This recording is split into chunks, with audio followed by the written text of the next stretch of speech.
Meus queridos irmãos, a graça e a paz do Senhor Jesus. Amém, né?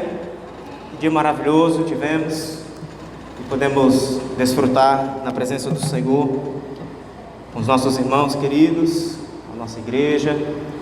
Hoje foi um dia cheio para todos nós.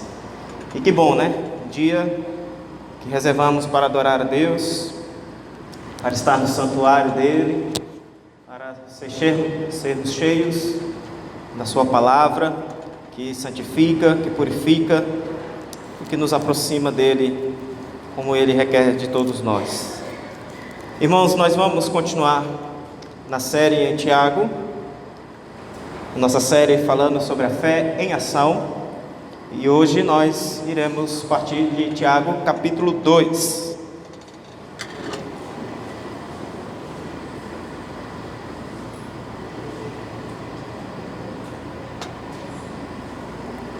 Tiago capítulo 2, e nós vamos ler os 13 primeiros versos desse capítulo. Na verdade, o capítulo 2 ele se divide em duas partes, uma até o verso 13 e a outra os versos seguintes. Hoje queremos meditar nessa primeira parte do capítulo 2, quando Tiago vai falar para esses irmãos sobre o pecado da acepção de pessoas. E que Deus venha falar aos nossos corações e venha nos fortalecer, nos fazer melhores cristãos para a glória do seu nome. Tiago capítulo 2 diz assim: meus irmãos, não tenhais a fé em nosso Senhor Jesus Cristo, Senhor da glória, em acepção de pessoas. Se portanto entrar na vossa sinagoga algum homem com anéis de ouro nos dedos, em trajos de luxo, e entrar também algum pobre andrajoso, e tratardes com deferência o que tem os trajos de luxo, e lhes disserdes: tu assenta-te aqui em lugar de honra, e disserdes ao pobre: tu fica ali em pé, ou assenta-te aqui abaixo do estrado dos meus pés. Não fizestes distinção entre vós mesmos, e não vos tornastes juízes, tomados de perversos pensamentos? Ouvi, meus amados irmãos, não escolheu Deus os que para o mundo são pobres, para serem ricos em fé e herdeiros do reino que ele prometeu aos que o amam? Entretanto, vós outros menosprezastes o pobre. Não são os ricos que vos oprimem, e não são eles que vos arrastam para os tribunais? Não são eles que blasfemam um bom nome que sobre vós foi invocado? Se vós, contudo, observais a lei régia segundo a Escritura: amarás o teu próximo como a ti mesmo, fazeis bem. Se, todavia, fazeis acepção de pessoas, cometeis pecado, sendo arguidos pela lei como transgressores.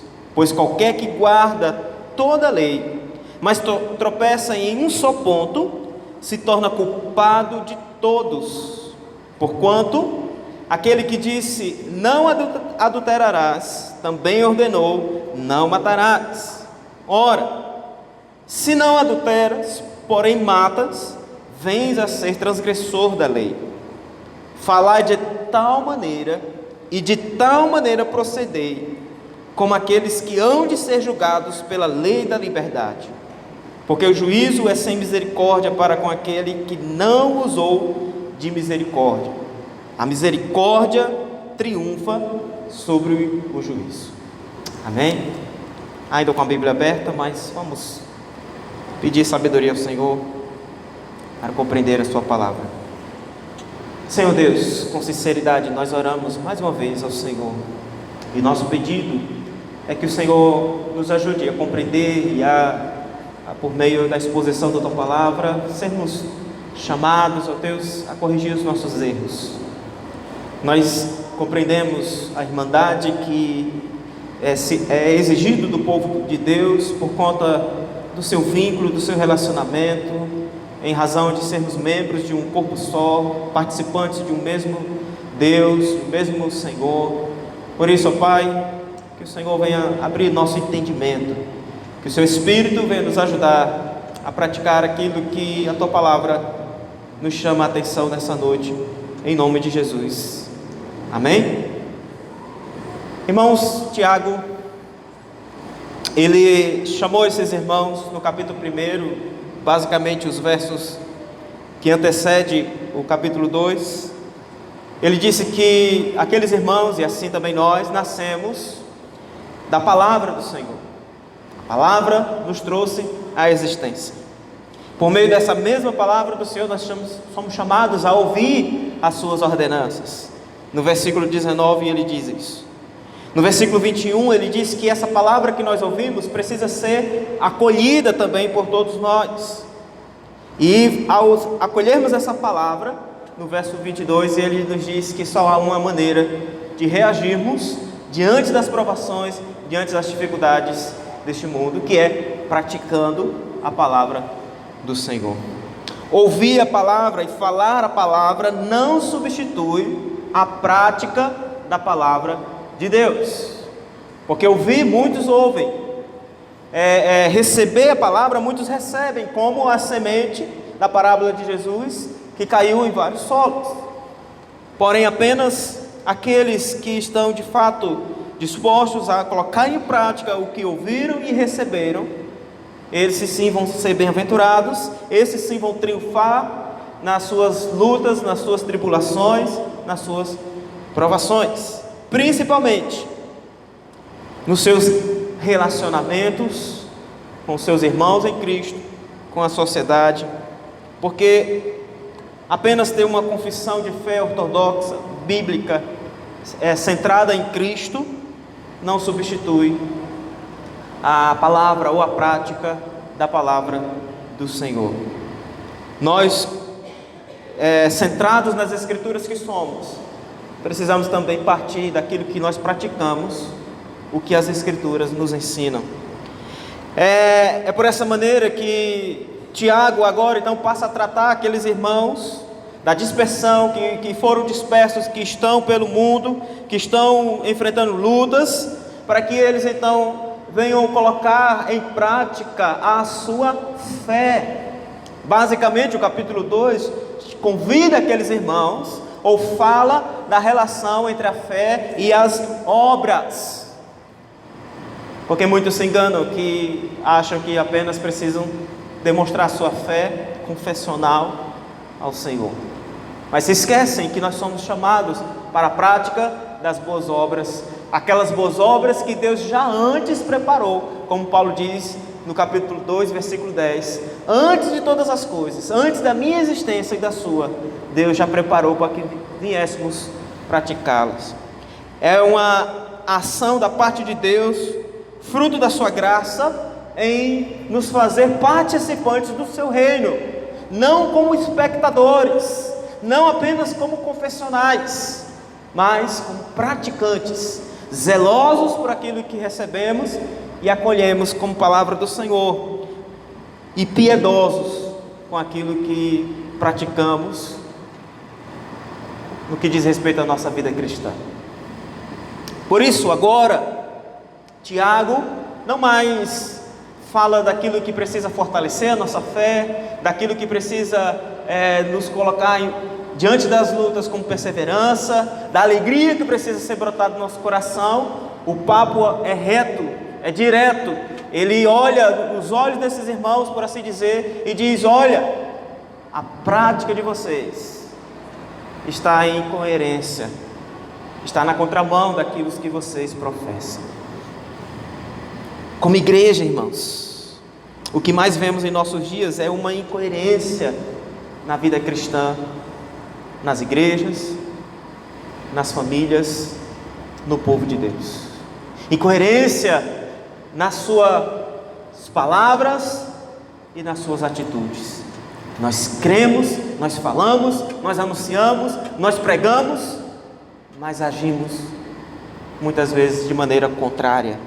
Nós nos relacionamos como se não tivesse o Espírito de Deus nos conduzindo, como se a graça do Senhor já não estivesse sobre nós, nos ajudando em nossas fraquezas.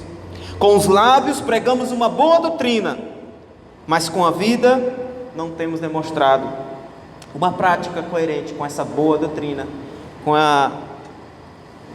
o que o Senhor tem a nos ensinar.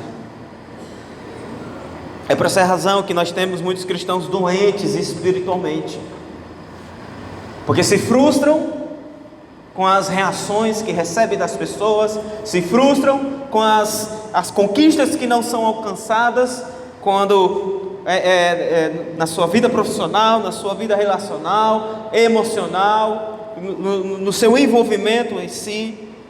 É por esta razão que temos inúmeros relacionamentos entre irmãos de fé sendo quebrados, sendo rompidos, porque a prática da vida cristã não está em coerência com as Escrituras.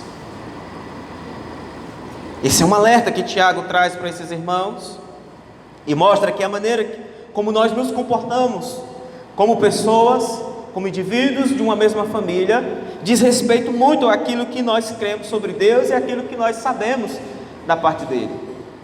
Pois nós não podemos separar o nosso relacionamento uns com os outros, humano, pessoal, o nosso relacionamento com a família na fé, nós podemos separar do relacionamento que temos com Deus e vice-versa.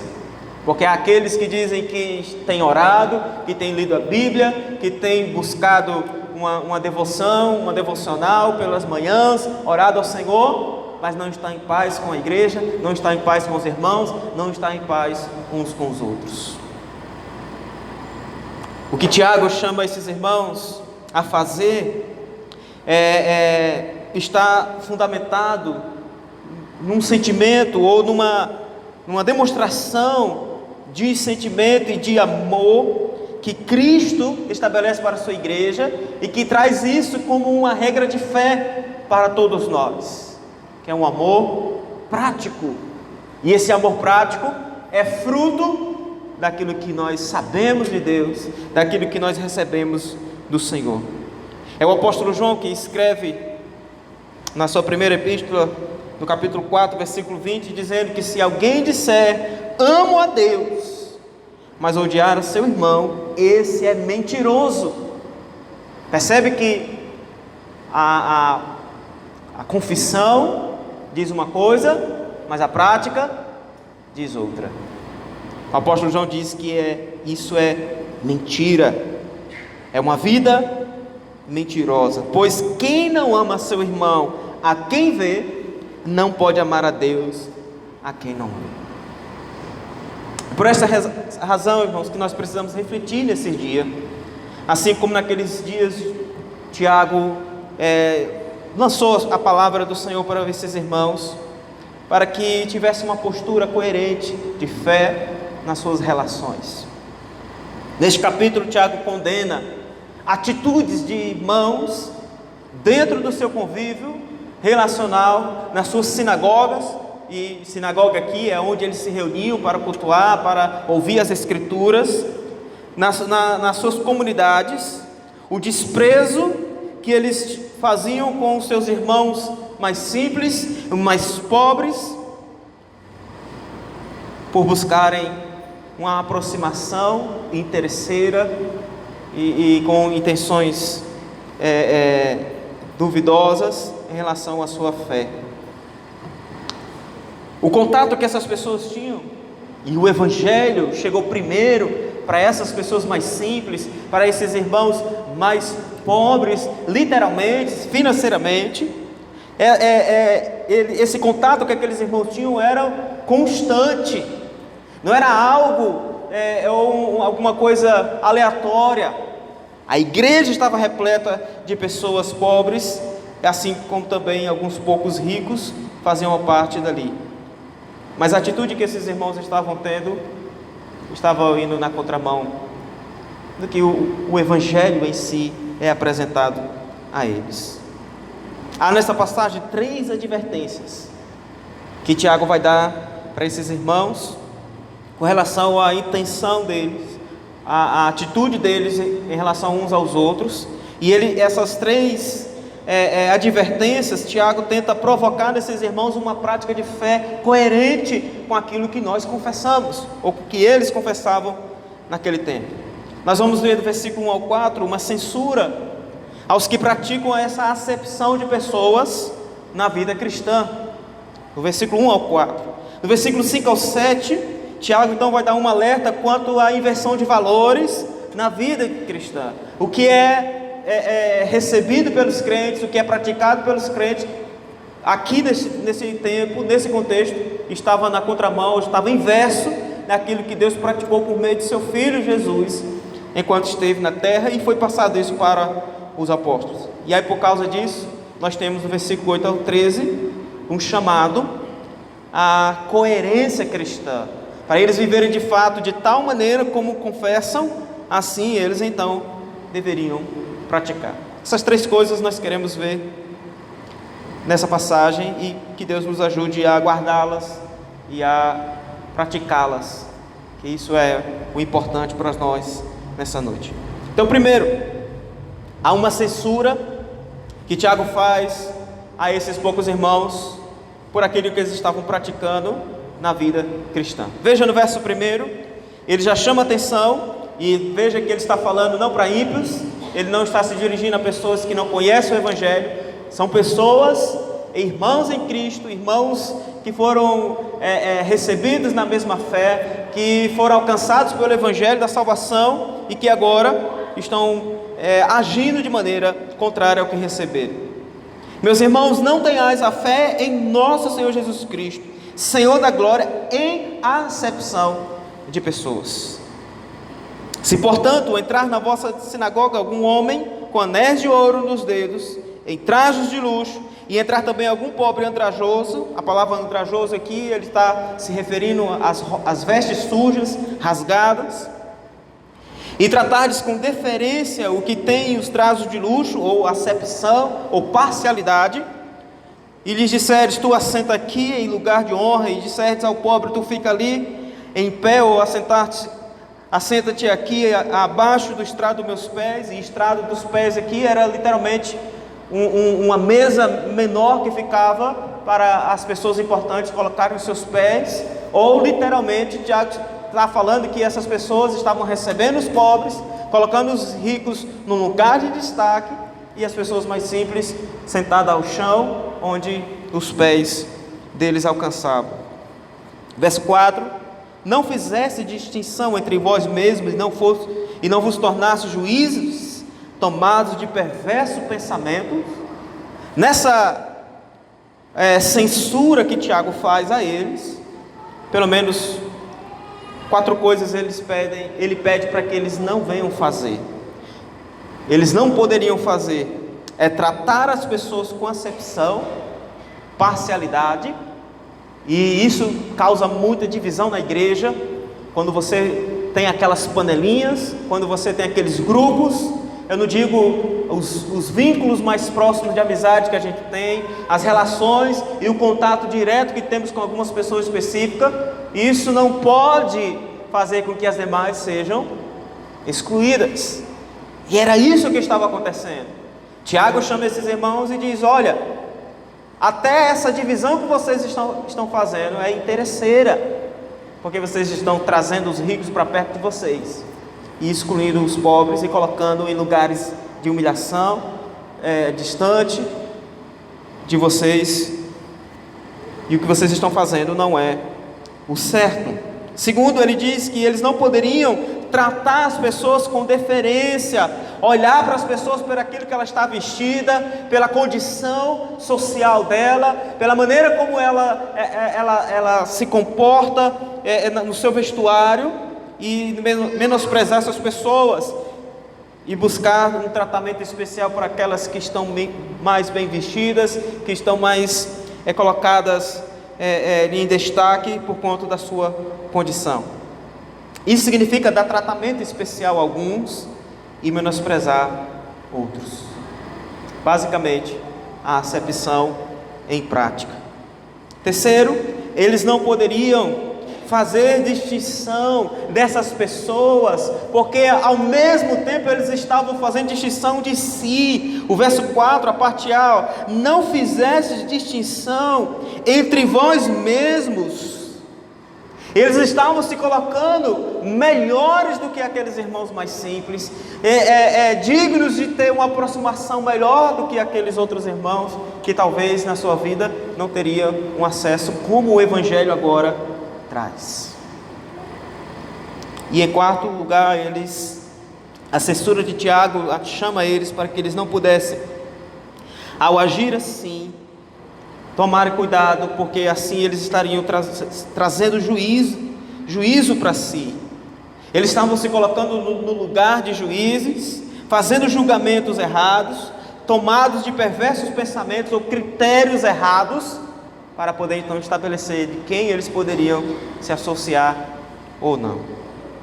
Queridos, essa censura ainda é válida para nossas vidas hoje, porque nós temos ainda, se voltarmos lá no passado, nós vamos perceber que quando, no dias de Pentecoste, com a descida em poder do Espírito sobre a igreja, ali a palavra do Senhor se cumpriu, profecias que foram ditas lá atrás, onde não haveria mais a acepção de pessoas.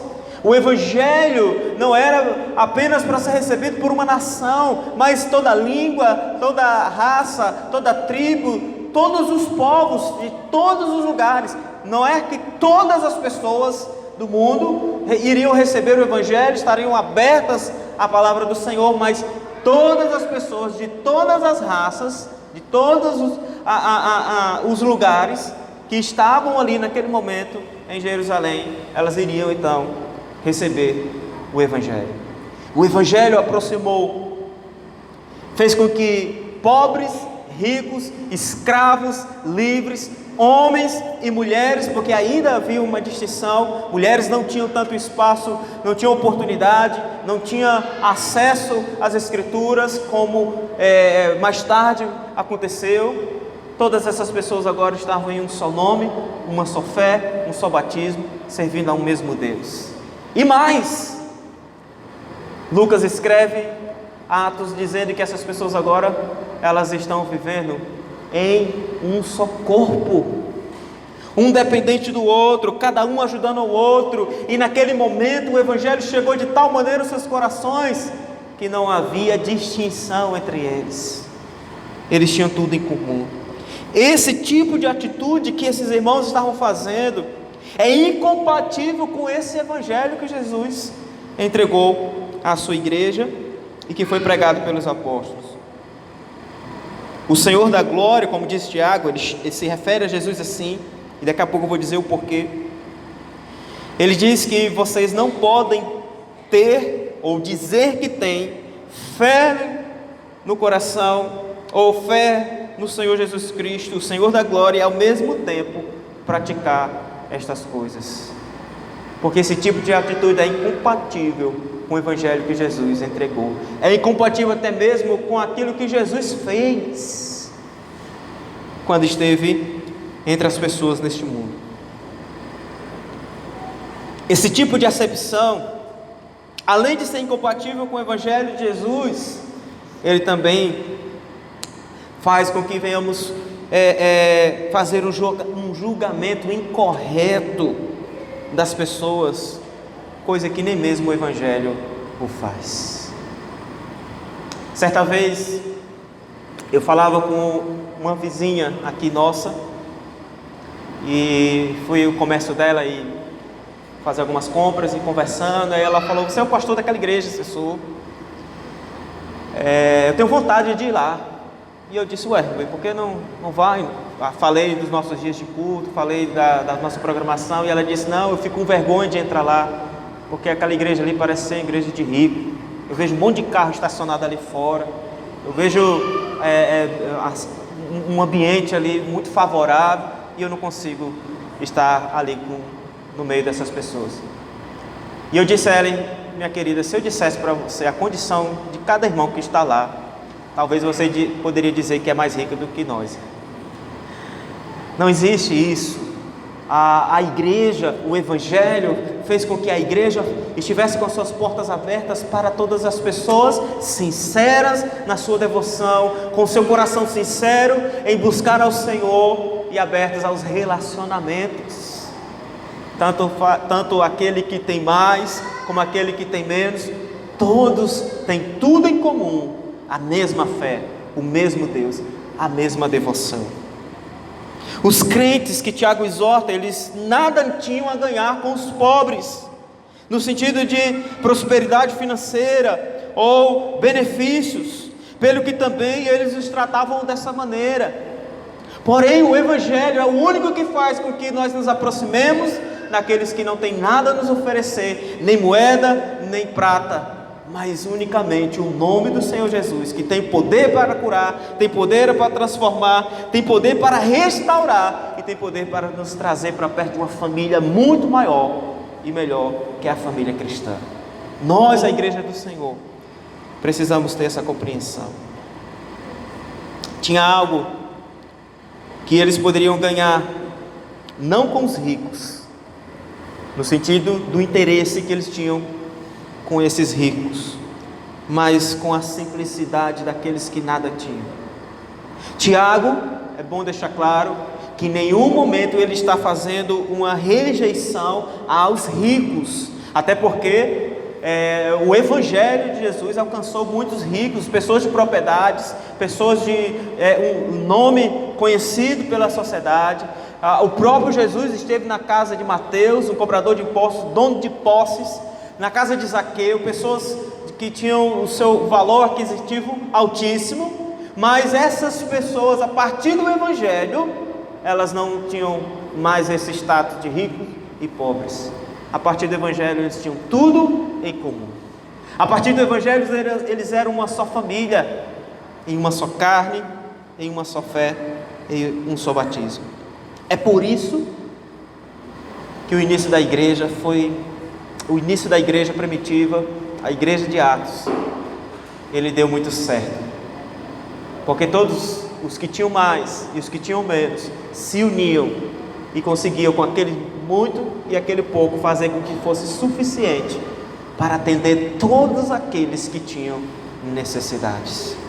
O que Tiago rejeita aqui é as intenções erradas, os critérios errados, como ele diz no versículo 4: vós mesmos não vos tornaste juízes tomados de perversos pensamentos. As intenções que eles estavam em querer fazer amizades interesseiras com esses ricos. Por que esse tipo de acepção é condenada? Por que Tiago diz isso? Primeiro, porque essa distinção provoca uma divisão entre os crentes. Segundo, porque ela nos torna juízes movidos por intenções perversas. Nós fazemos julgamentos, nós nos comportamos com pensamentos e intenções perversas.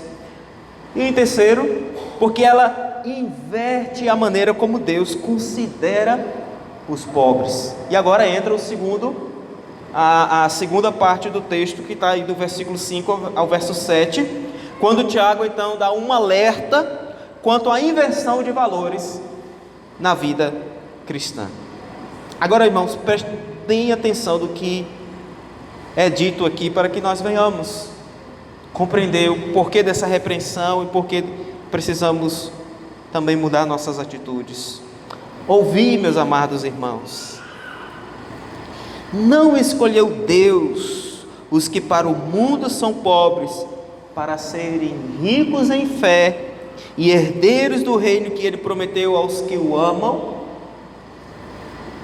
Tiago chama a atenção desses irmãos, mostrando que o verdadeiro Evangelho, o Evangelho fundamentado em Cristo, o Evangelho pregado pelos apóstolos, ele dá uma atenção, ele dá um olhar especial por aqueles menos favorecidos. Percebe a inversão? Enquanto aqueles irmãos estavam dando atenção para aqueles que estavam rodeados de recursos, e aqueles menos favorecidos rejeitados, Tiago diz: ei, vocês estão fazendo o contrário. Não foi assim que Deus fez, não foi assim que Deus chamou. Como é que esses que estão rodeados de recursos vão aprender a olhar para os menos favorecidos amparar e estender a mão quando a necessidade chegar. E queridos, e ao olhar para todo o Novo Testamento, a gente percebe que de fato Deus tem um olhar atencioso, Ele tem um carinho especial, Ele tem uma mão estendida de compaixão para aqueles mais pobres, aqueles mais simples, como nós aqui nessa noite. Ele tem um olhar, o Evangelho começou nos lugares mais remotos, mais distantes. Jesus Cristo, Ele esteve entre eles. E aí Tiago, ele vai olhar para esses irmãos e dizer: olha, a atitude de vocês está incoerente até mesmo com aquilo que Cristo viveu, até mesmo com aquilo que Cristo pregou, aquilo que Cristo praticou neste mundo. Ele não está dizendo que Deus faz acepção aqui, como eu disse, entre os ricos e os pobres, mas se há ricos e há pobres que amam a Deus sinceramente, que abrem o seu coração, todos então fazem parte de uma mesma família. Tiago começou o capítulo 2 chamando Jesus como? Não tenhais a fé em nosso Senhor Jesus Cristo, o Senhor, como é que está na sua Bíblia? O Senhor da glória. E aí é importante, ele basicamente aqui é a única vez que é dado esse título ou essa palavra a Jesus em todo o Novo Testamento, o Senhor da glória. Agora veja, queridos, esse Senhor da glória, Jesus Cristo, repleto de esplendor, é aquele que Paulo diz que ele se esvaziou de si mesmo, deixou o seu trono de glória, assumindo a condição humana, em humildade, em submissão à vontade de Deus. Ele é o mesmo que não se fez carne em uma família rica e nasceu num palácio de esplendor e glória. Nasceu numa família pobre, com profissão simples, entre numa manjedoura, num lugar muito escasso. Morou e cresceu numa cidade sem muita relevância no seu contexto. Começou a pregar o Evangelho nas redondezas ali do mar da Galileia, na verdade é um lago, e falando para pessoas simples, comum. Ele é aquele que disse para os seus discípulos que não tem onde reclinar a cabeça, que não tem uma moradia neste mundo, que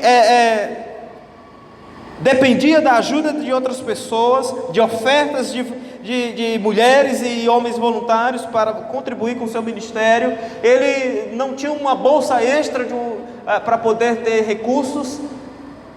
É o Senhor da glória que Tiago está apresentando.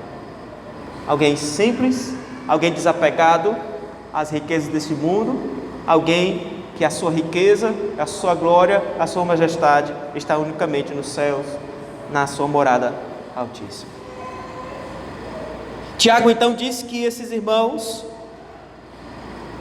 eles precisavam compreender que esses mesmos pobres que estão sendo negligenciados e que estão sendo deixados de lado, é aqueles mesmos que Deus escolheu no seu plano eterno, é aquele mesmo que o Senhor separou para si, como ele diz no versículo 5, ele escolheu os que para o mundo não são pobres, para serem ricos em fé e herdeiros do reino que ele prometeu aos que o amam.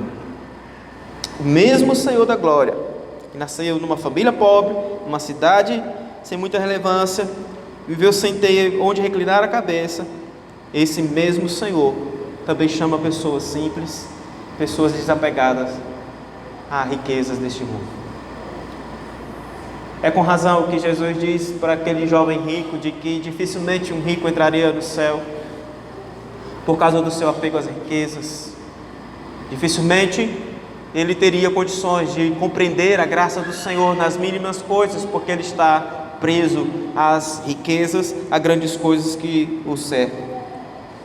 Esses irmãos que estão como forasteiros pelo mundo, saíram de suas terras natais, estão peregrinando uma vida cristã pelo mundo, agora passando por aflições, dificuldades, tem uma oportunidade, se depara com pessoas que também professam uma fé e que há uma riqueza, uma propriedade, há bens, e eles então, não, aqui está a minha chance, aqui está a minha oportunidade de poder me dar bem nessa vida tão miserável, tão difícil e tão sofrida que estou vivendo agora. É dito que esses pobres, eles foram escolhidos por Deus também. Escolhidos por Deus, receberam fé do Senhor, foram colocados como aqueles que herdariam o reino que prometeu àquele que amam o Senhor. Sabe por que Tiago então vai falar sobre isso? Porque a maior riqueza que nós cristãos recebemos da parte de Deus é o seu amor. A maior riqueza que nós nos apegamos e que nós precisamos trazer para nossas vidas é o amor de Deus. Porque a partir do amor de Deus, nós fomos perdoados, nós fomos restaurados. Por causa do amor de Deus, Cristo foi enviado. Por causa do amor de Deus, Ele subiu na cruz em nosso lugar. Por causa do amor de Deus, o seu sangue foi derramado para nos purificar de todo pecado. Por causa do amor de Deus, Ele ressuscitou dos mortos. E por causa do amor de Deus, Ele nos pediu para estarmos perseverantes até o fim, porque Ele voltaria para buscar a sua igreja. A distinção que aqueles crentes em Jesus faziam era a favor dos ricos que os oprimiam. O versículo 6 vai dizer: entretanto, vós outros menosprezastes o pobre. Não são os ricos que vos oprimem, não são eles que vos arrastam para os tribunais. Eles estavam atrás, ou querendo fazer amizades interesseiras por aqueles mesmos que estavam levando eles aos tribunais por causa do seu evangelho.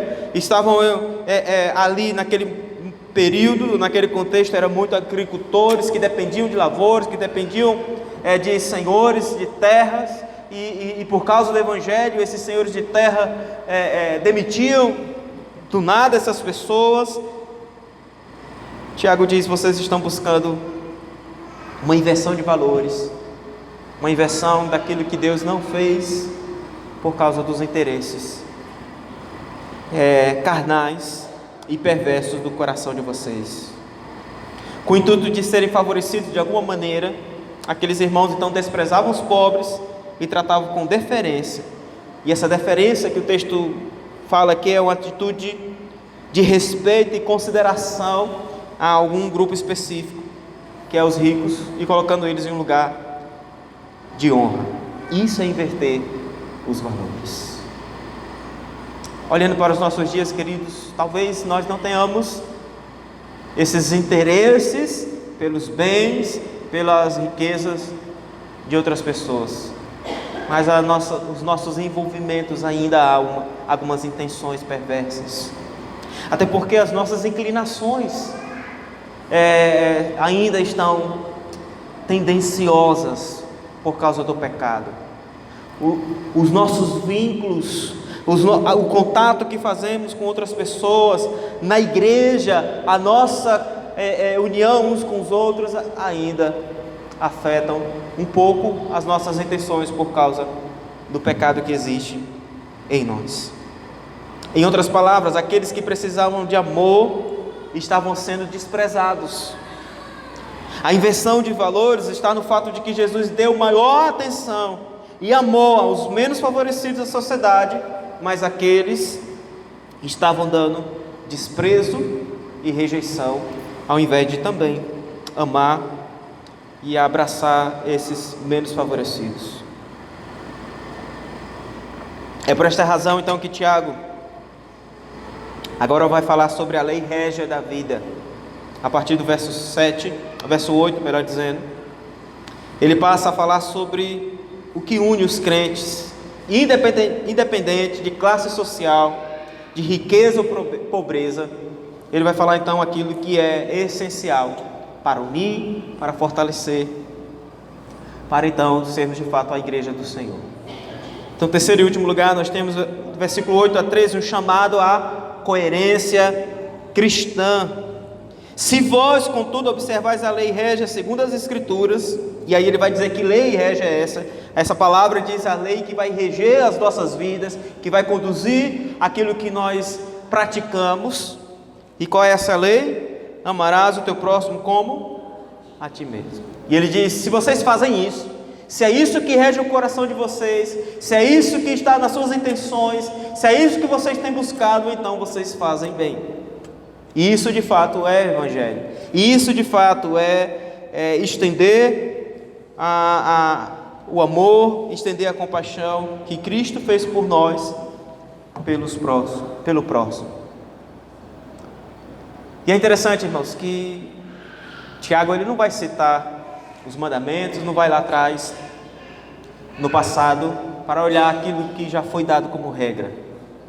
Ele cita as mesmas palavras que Jesus fez com seus discípulos, que também lá em Deuteronômio é citado, que é o resumo de toda a lei. Amará o Senhor de todo o teu coração, de todo o teu entendimento, de toda a tua força, e ao teu próximo como a ti mesmo. Se a igreja do Senhor vive por essa lei, vive por isso que vai reger nossas vidas, se essa é a verdade que está em nossa prática, então é isso que devemos fazer constantemente e estaremos no caminho correto. A verdadeira coerência cristã está alicerçada na vida daquele que ama, e não naquele que ama com segundas intenções, com parcialidade, com acepção de pessoas, mas aquele que ama com o amor que vem de Deus. Por isso que é amar como a nós mesmos. Isso significa que devemos amar da mesma forma como nós fomos amados, da mesma maneira como nós recebemos o amor do Pai. Ele é mais direto agora em dizer que a acepção de pessoas, isso é um pecado.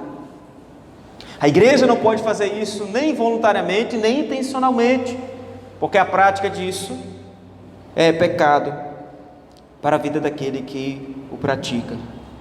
E que aquele que tal atitude comete se torna, além de pecador diante de Deus, é um transgressor da lei do Senhor.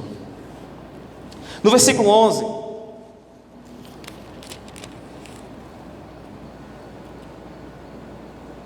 versículo 9, melhor dizendo, ele vai dizer: se todavia fazeis acepção de pessoas, cometeis pecado, sendo arguidos pela lei como transgressores. Quem comete isso, aqueles irmãos que estavam praticando, então estavam como transgressores da lei, por negligenciar aquilo que a própria lei exige do seu povo. Pois qualquer que guarda toda a lei, mas tropeça em um só ponto, se torna culpado de todos. Aí, queridos, não adianta dizer que guarda toda a lei, que é cumpridor fiel das palavras do Senhor, que é dizimista, que não falta um culto, que vem à escola bíblica, que faz as suas orações, que tem o seu relacionamento com Deus, que faz a sua meditação, a sua devocional diária, que tem um compromisso na casa do Senhor, nos departamentos, mas se falhar em um só ponto, em um só mandamento do Senhor, toda a lei foi quebrada. Lembra do jovem rico, que o Senhor Jesus, ele pergunta o que ele poderia fazer para herdar a vida eterna, e Jesus cita ali os mandamentos, ele diz: tudo isso eu tenho feito. Aí Jesus fala: então vai lá, vende as suas coisas aos pobres, dá as suas coisas aos pobres, melhor dizendo, depois vem e segue. E isso entristeceu o seu coração, porque embora ele poderia estar guardando todos os mandamentos, mas a cobiça às coisas, o apego material se tornou no seu coração um ídolo. E por causa dessa quebra da lei do Senhor, ele quebrou todos os outros, porque ao fazer disso um ídolo, alguma coisa que ele não pode abandonar de jeito nenhum, que ele não vive sem, ele está substituindo Deus no seu coração. Quem é o Deus para ele? É a sua riqueza. E ao fazer isso, ele negligencia uma devoção única ao Senhor, ele adora outros deuses, ele rompe o seu compromisso relacional com os seus irmãos, e ele não consegue olhar, ele não consegue estender a mão. Por isso, no versículo 11, Tiago vai citar dois exemplos, ou dois mandamentos, para exemplificar que aquele que não comete o adultério, o 7º mandamento, ele está caminhando na direção correta. Porém, se ele mata o seu próximo, se ele fere alguém, se ele, com as suas intenções, que Jesus disse, apenas pensar com ódio no coração, já matamos o nosso irmão, então ele está quebrando o 6º mandamento. E essa invenção intencional que Tiago faz desses mandamentos no versículo 11 e no versículo 12, o versículo 11, melhor dizendo, não adulterarás, o 7º, e não matarás, o 6º, ele está falando daquilo que envolve os nossos relacionamentos, que envolve o nosso próximo, envolve a nossa prática, envolve aquilo que nós fazemos com os nossos irmãos. Porque alguém pode dizer, eu nunca matei ninguém, mas com um olhar já ter desejado a mulher do próximo, e com isso também está ferindo, está cometendo um pecado para com o seu irmão. Essa lei da liberdade que ele vai citar no versículo 12, falai de tal maneira e de tal maneira procedei como aqueles que hão de ser julgados pela lei da liberdade, é a lei do Evangelho, aquela que nos libertou das algemas da iniquidade, nos libertou das mãos ou das trevas que nos cercavam, nos libertou daquilo que nos faziam, que nos levavam a uma condenação eterna. Essa lei então é aquela que deve reger nossas vidas, que deve estar sobre nós. Tudo aquilo que nos afastava de Deus, agora foi lançado sobre Jesus, o seu sangue foi derramado para que houvesse uma purificação dos nossos pecados, e então aquilo que precisamos fazer é simplesmente praticar o que nós professamos. A coerência cristã, ela vai ser vista, vai ser percebida, testemunhada, uma vez que nós praticarmos essa fé em nosso dia a dia. Se observarmos, Jesus chama os discípulos antes ainda da sua partida e diz que separou eles para pregar o Evangelho a todas as pessoas. Mas depois da sua partida, ele retorna mais uma vez aos seus discípulos e diz, olha, vocês vão ser minhas testemunhas em vários lugares, Jerusalém, Samaria, Judeia e os confins da terra. Isso significa dizer que ao pregar o Evangelho, eles precisavam testificar com suas vidas aquilo que estava relacionado à pessoa de Cristo, ao caráter do Senhor.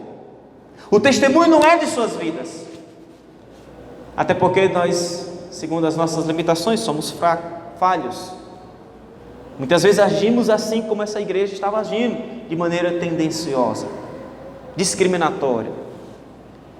Mas se formos fiéis no compromisso e na prática daquilo que nós professamos da parte de Deus para as pessoas, e trazermos isso para nossas vidas como testemunho, então nós estaremos sendo guiados e procedendo de acordo com a lei da liberdade que rege nossas vidas hoje.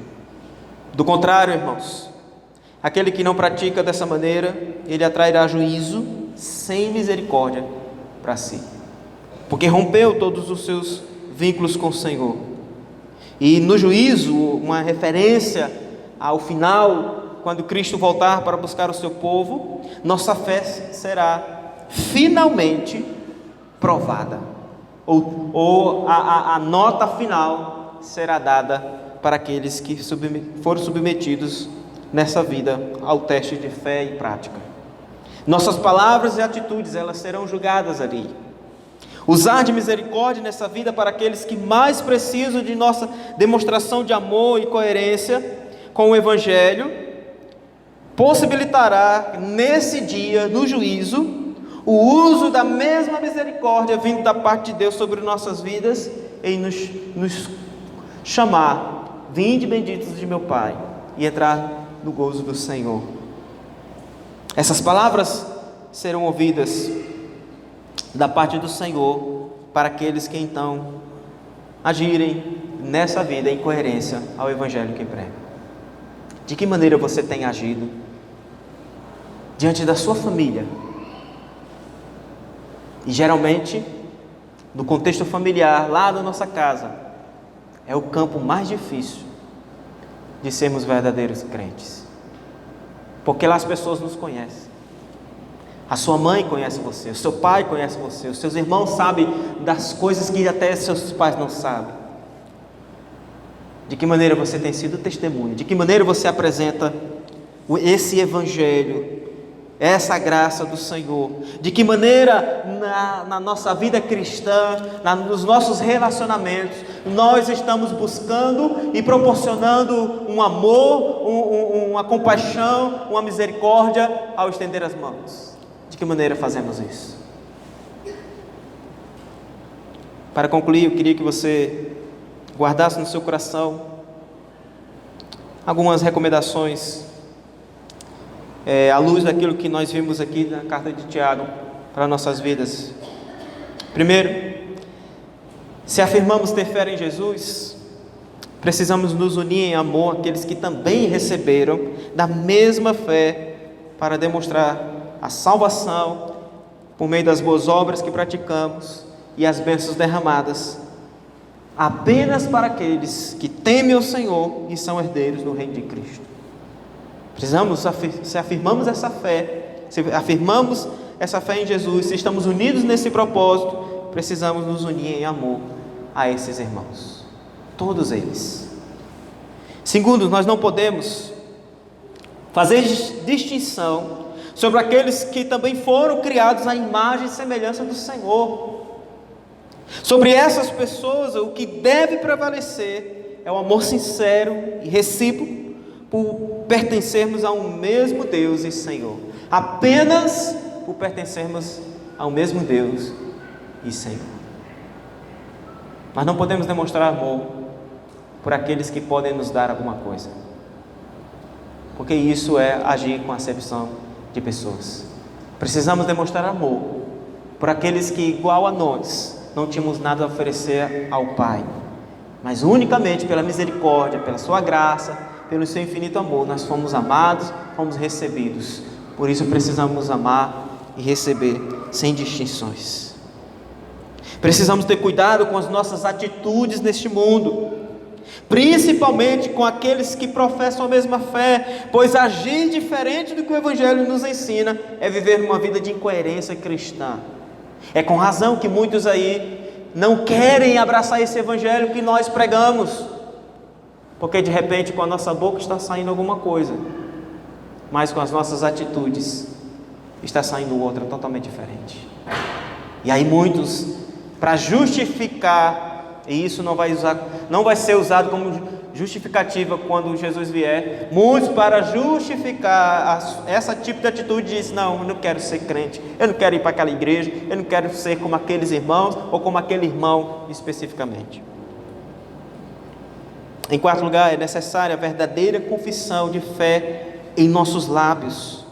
Confissão esta que nos conduz a uma vida cristã piedosa e sincera diante dos nossos semelhantes. Não é pecado, irmãos, nós chegarmos para um irmão e dizer: irmão, eu preciso que você ore por mim. Estou passando por isso, aquilo, outro. Tenho lutas, ou até mesmo quando há dificuldades financeiras. De repente, na nossa correria, de repente, na distância que moramos uns dos outros, não temos condições como na igreja primitiva, que eles estavam de casa em casa. E aí desconhecemos muitas necessidades que há entre os nossos irmãos, necessidade aquelas que a junta diaconal deveria ser a primeira a ter como um índice diante de si. Mas a nossa confissão, os nossos interesses, a nossa vida piedosa, sincera, diante dos nossos semelhantes, deve ser aquela que é verdadeira em dizer: eu preciso disso, me ajude, e aquela que é sincera em dizer: eu estou aqui para o que você precisar. Por último, precisamos seguir o exemplo de nosso Senhor da glória, que mesmo sendo Deus, como diz Paulo, não usou por usurpação ser igual a Deus, antes se esvaziou, assumindo a forma de servo, tornando-se em semelhança de homens, e reconhecido em figura humana, a si mesmo se humilhou, tornando-se obediente até a morte, morte de cruz. Essa deve ser a nossa atitude à luz do que Cristo fez quando esteve entre nós e o que o seu Evangelho nos ensina. Precisamos amar o próximo como a nós mesmos e obedecer à vontade de Deus, à sua palavra. Quando agimos assim, então nós vamos estar nos esvaziando de nós mesmos, nós estaremos nos esvaziando de toda pretensão enganosa, para sermos guiados por aquilo que é eterno, aquilo que é real em nosso meio, aquilo que nos alcançou, que é o amor de Deus o Pai em Cristo Jesus, o nosso Senhor. Se agirmos assim, se olharmos dessa maneira, então o versículo 12, ele vai fazer sentido em nossas vidas. Falar de tal maneira procedei, como aqueles que hão de ser julgados pela lei da liberdade. Nós falaremos e agiremos de tal maneira.